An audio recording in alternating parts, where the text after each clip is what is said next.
Gempa bumi menurut perspektif Al-Quran dan sains. Apakah itu gempa bumi? Gempa bumi adalah suatu fenomena pergerakan permukaan bumi disebabkan oleh pergerakan yang mengejut di permukaan bumi yang berbatu. Antara negara yang pernah terjejas teruk akibat peristiwa gempa bumi ialah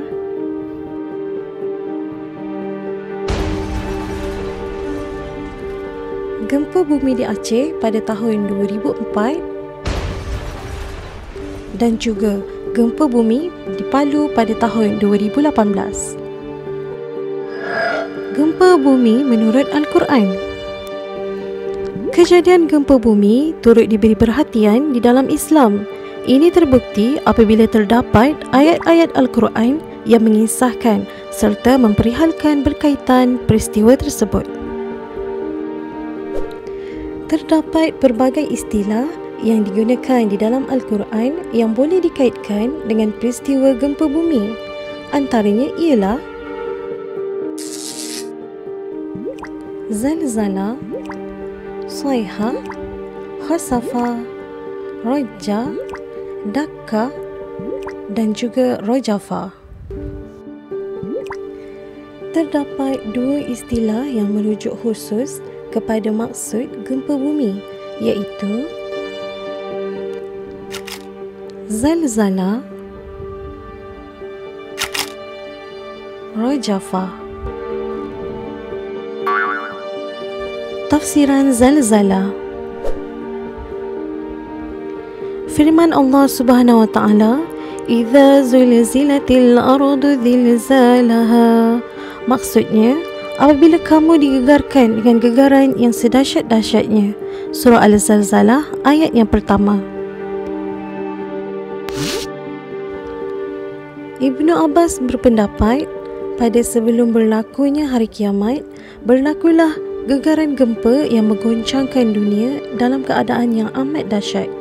Oleh itu, zalzalah yang dimaksudkan adalah goncangan yang sangat kuat sehingga melenyapkan sesuatu. Tafsiran Rajfah. Firman Allah Subhanahu wa taala, فَأَخَذَتْهُمُ الرَّجْفَةُ فَأَصْبَحُوا فِي دَارِهِمْ جَاثِمِينَ. Maksudnya, oleh itu mereka pun dibinasakan oleh gempa bumi, lalu menjadilah mereka mayat-mayat yang tersungkur di tempat tinggal masing-masing. Surah Al-A'raf ayat ke-78. Ayat tersebut mengisahkan tentang kisah kaum Samud. Dikisahkan bahawa pada waktu tengah hari terbit, tiba-tiba suara keras datang dari langit dan goncangan yang hebat datang dari bawah mereka.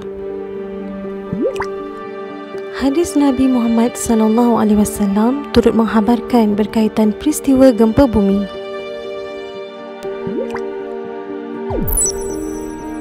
Telah bersabda Nabi SAW, tidak akan terjadi hari kiamat sehingga diangkat ilmu dan berlaku gempa bumi di mana-mana. Masa semakin cepat, berlaku bermacam-macam fitnah dan huru-hara. Peristiwa gempa bumi juga berlaku pada zaman Nabi-Nabi. Kisah Nabi Soleh. Kaum Samud telah menerima balasan bencana berbentuk gempa bumi akibat mendustakan ajaran yang disampaikan oleh Nabi Soleh alaihissalam. Kisah Nabi Syuaib. Kaum Madian turut mengalami bencana gempa bumi lantaran perbuatan mereka menipu dalam melakukan sukatan dan timbangan. Kisah Nabi Lut. Dikisahkan juga di dalam Al-Quran perihal kaum Nabi Lut yang turut ditimpa bencana gempa bumi.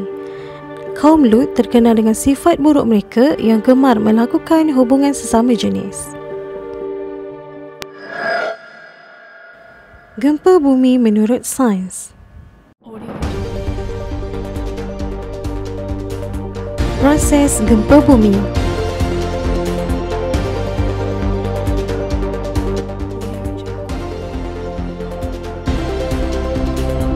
anda apa penyebab gempa bumi?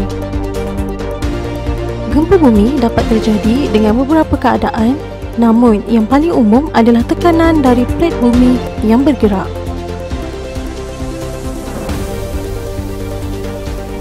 Dua plat tektonik yang berbeza arah gerakannya akan menghasilkan pelanggaran, dan pelanggaran ini akan menimbulkan getaran gempa bumi. Gempa pada umumnya diawali dengan gempa utama atau main shock yang diikuti dengan gempa susulan ataupun aftershock.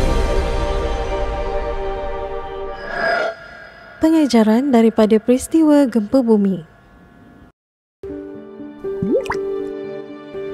Semua peristiwa dan bencana yang kita saksikan ini tidak akan berlaku begitu saja dengan sendirinya, melainkan sesuai dengan kehendak dan ketentuan Allah Subhanahu wa Ta'ala.